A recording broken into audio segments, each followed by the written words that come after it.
Hello साथियों, आप सभी का हमारे इस नए YouTube channel amazing fact by Sahil Singh पर स्वागत है। अगर आप हमारे इस यूट्यूब चैनल पर नए हैं तो चैनल को सब्सक्राइब कीजिए, वीडियो को लाइक कीजिए, शेयर कीजिए।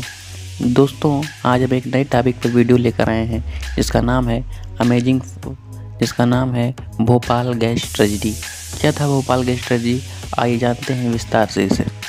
दोस्तों, भोपाल में एक कारखाना था जिसमें कीटनाशकों का निर्माण होता था। यह जाहिर तौर पर ये रसायन बहुत खतरनाक थे। सुरक्षा के सारे मापदंड रखा जाता था, लेकिन धीरे धीरे जैसे जैसे वक्त बीतता गया तो इंसान लापरवाही की तरफ बढ़ता चला गया और जो मालिक थे इसके, वो भी पैसे और मुनाफे के चक्कर में उन्होंने ध्यान देना बंद कर दिया। मरम्मत के कार्य के लिए जो बजट आदि था वो भी धीरे धीरे बंद कर दिया गया, जिसका परिणाम जो हुआ 3 दिसंबर 1984 को पूरे भोपाल के लोगों को अपनी जान देकर चुकाना पड़ा। 2 दिसंबर की रात अपनी तारीख बदल रही थी। रात के 12 बजने वाले थे, अर्थात 3 दिसंबर आने वाला था। 3 दिसंबर की रात को 12 से 1 बजे के दरमियान, दिसंबर का ठंड का महीना था। ज़्यादातर लोग सो चुके थे। उसी वक्त गहरे काले रंग का धुआं कारखाने से बाहर निकलता है और धीरे धीरे वह शहर की आबादी की तरफ बढ़ना शुरू हो जाता है। इत्तेफाक की बात यह थी कि जिस तरफ आबादी थी, हवा का रुख भी उसी तरफ था।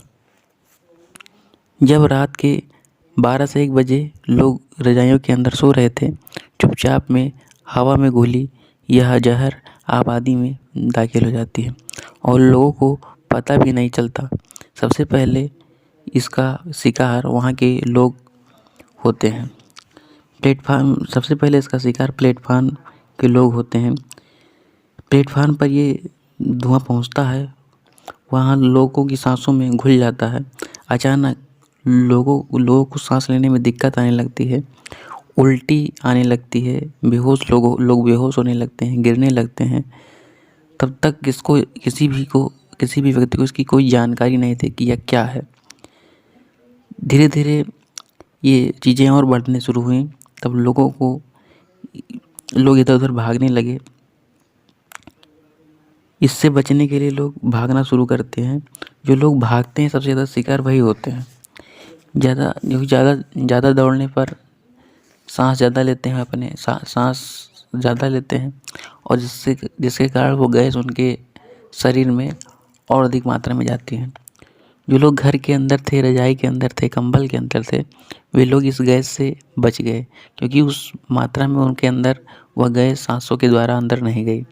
रात का वक्त था, सर्दी का महीना था। लोगों को मालूम नहीं था यह क्या हो रहा है। लोग शहर के अस्पतालों की ओर भागे। उस समय 2 अस्पताल, एक हमीदिया हॉस्पिटल और एक जयप्रकाश मेडिकल कॉलेज था। करीब 1 घंटे में चारों तरफ भगदड़ मच गई। जो लोग दौड़ रहे थे वो सबसे ज़्यादा परेशान हो रहे थे। आलम यह था कि हॉस्पिटल और सड़क के किनारों व बीच में बहुत सारे लोग पड़े हुए थे। उनमें से कुछ बेहोश थे, कुछ मर चुके थे। सबसे ज़्यादा इसका असर जयप्रकाश नगर, जो कि शहर के बाहर एक बस्ती है, इसके अलावा कैंची जोल, स्टेशन रोड, बजरिया और भोपाल स्टेशन, इससे सबसे ज़्यादा यही क्षेत्र प्रभावित हुए। सुबह तक आलम यह हो गया कि हमीदिया हॉस्पिटल और जयप्रकाश मेडिकल कॉलेज लगभग लाशों से पट चुका था। पोस्टमार्टम के लिए डॉक्टरों की कमी थी। फिर यह निर्धारित किया गया कि हर 5 मुर्दों में से एक का पोस्टमार्टम किया जाए और उसकी जो रिपोर्ट आए वही 10 की मान लिया जाए, क्योंकि सबके सिम्टम्स एक ही जैसे थे। आलम यह था कि 8 से 10 घंटों तक डॉक्टरों को भी पता नहीं था कि ये क्या हो रहा है। इतनी संख्या में लोग कहाँ से क्यों आ रहे हैं। इनको सुबह काफ़ी देर बाद पता चला कि भोपाल में एक कारखाना है, वहीं से यह जहरीली गैस लीक हो रही है। इसके बाद शहर में चारों तरफ सड़कों हो, अस्पतालों के बाहर लोग पड़े थे। आलम यह था कि शमशानों में लाशों का अंबार लग गया। शमशानों में लकड़ियां कम पड़ गईं। कहते हैं कि इस गैस के असर से पहले ही 1 से 2 दिन के अंदर 2 से 3 हज़ार लोगों की मृत्यु हो गई। हालांकि यह सरकारी आंकड़ा है, बाकी जो अलग अलग आंकड़े हैं वह उनमें लगभग 9 से 10 हज़ार लोगों को मारे जाने की बात कही जाती है।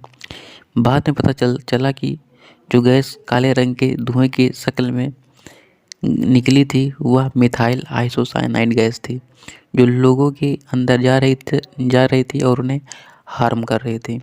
जब रिसाव हुआ तो ऐसा नहीं था कि यह अचानक हुआ। इससे पहले कई बार इस खतरे को जताया गया था कि यहाँ कोई बड़ा हादसा हो सकता है। इसमें अलार्म की भी व्यवस्था थी। बस्ती के लोगों को बताया गया था कि जब अलार्म बजे तो बस्ती से आप कितनी दूर जाएंगे, ज़मीन के कितनी ऊपर रहकर सांस लेंगे। लेकिन 3 दिसंबर 1984 को जब यह सब कुछ हो रहा था तो अलार्म बिल्कुल भी नहीं बजाया गया। लेकिन अलार्म किसी भी ने नहीं बजाया। वहाँ के इंजीनियरों ने बताया कि हमें ऊपर से ऑर्डर मिला था कि अलार्म नहीं बजाना है क्योंकि बहुत पैनिक क्रिएट हो जाएगा। लेकिन अगर कहते हैं कि शायद अगर अलार्म बजा दिया गया होता तो शायद बस्ती के बहुत सारे लोगों की जान बचाई जा सकती थी। अब सवाल यह है कि यह कंपनी कैसे भोपाल पहुंची थी। कीड़े मारने की दवा बनाने के लिए भोपाल में इस कारखाने को शुरू किया गया था। सन 1969 में इसे स्थापित किया गया था। शुरुआत में इसकी सिक्योरिटी के लिए प्रॉपर ध्यान दिया जाता था क्योंकि उन्हें मालूम था कि यह एक बहुत खतरनाक चीज़ है। लेकिन धीरे धीरे मुनाफाखोरी और लाभ के चक्कर में कंपनी में कारखाने के पुराने मुलाजिम जो थे उन्हें धीरे धीरे बाहर निकालना शुरू कर दिया और इसके स्थान पर नए कम तजुर्बेदार लोगों को जगह देना शुरू कर दिया। इसके अलावा सेफ्टी, सिक्योरिटी, मरम्मत के कार्य में भी लापरवाही करनी शुरू कर दिया। इन्हें लगा 14 साल तक कुछ नहीं हुआ तो अब क्या हो जाएगा। कहते हैं कैंसर की मार जो आज भोपाल में है वह सबसे ज़्यादा इसी गैस के कारण है।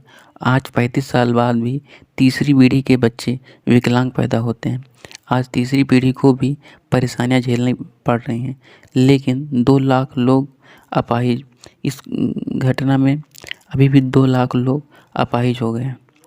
इस कंपनी जिसे यूरेनियम कार्बाइड, इस जो कंपनी थी यूरेनियम कार्बाइड, इसका ओनर एडरसन था। जब यह हादसा हुआ तो वह भारत के अंदर ही था। सरकार को दबाव में आकर उसे गिरफ्तार करना पड़ा, पर गिरफ्तारी भी उसकी वीवीआईपी कल्चर की थी। उसे ले जाकर बंगले में रखा गया। हमारी सरकार ने गलती की कि 4 दिन के अंदर उसे जमानत मिल जाती है। उसके बाद प्लेन पर बिठाकर उसे दिल्ली लाया जाता है। वहाँ से वह 7 दिसंबर को अमेरिका चला जाता है और फिर अमेरिका जाने के बाद वो कभी भी हिंदुस्तान नहीं आता है। आगे यह मामला चलता रहा। 1989 में यूरेनियम कार्बाइड ने बीच का रास्ता निकाला और इस त्रासदी में मरने वालों की मुआवजा देने का तैयार हो गई। यूरेनियम कार्बाइड ने मुआवजा के तौर पर 715 करोड़ रुपए देने का ऐलान किया और इस तरह हर एक मारे गए लोगों के खाते में 12,010 रुपये आए। यह एक अर्थात कह सकते हैं एक जान की कीमत 12,010 रुपये लगाए गए। यह भद्दा मजाक उन लोगों के साथ किया गया। दोस्तों, ये थी पूरे भोपाल गैस त्रासदी की घटना की पूरी कहानी। ऐसे ही वीडियो देखने के लिए और ऐसे ही अमेजिंग फैक्ट की जानकारी पाने के लिए आप हमारे इस यूट्यूब चैनल को सब्सक्राइब करें, लाइक करें, शेयर करें और वीडियो को शेयर करें। बहुत बहुत धन्यवाद।